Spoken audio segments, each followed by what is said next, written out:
Il n'est pas du genre discret et jamais dans la nature ne se fond, bien au contraire, fier sentinelle d'une armée envahissante.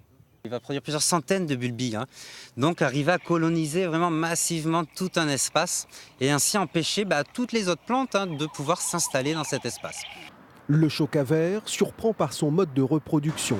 Ces fleurs actuellement présentes sont stériles, elles vont laisser place à des bulbilles. C'est un mini-individu qui a déjà des feuilles préenroulées et c'est également un clone. C'est exactement la même chose que le pied-mère, c'est le même patrimoine génétique.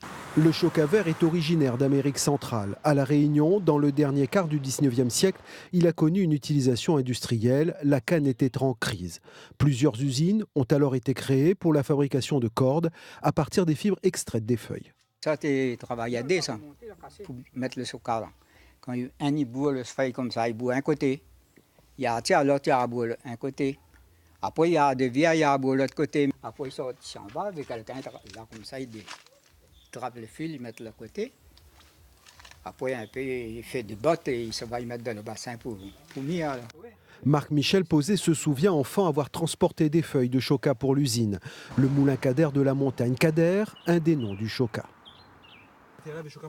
Partout, oui. Partout la montagne, nous coupons choca tout le Colorado. Nous partis, mais il y avait un vieux camion qui vient trapper dans les remplats de montagne, tout ça, l'a coupé, choca.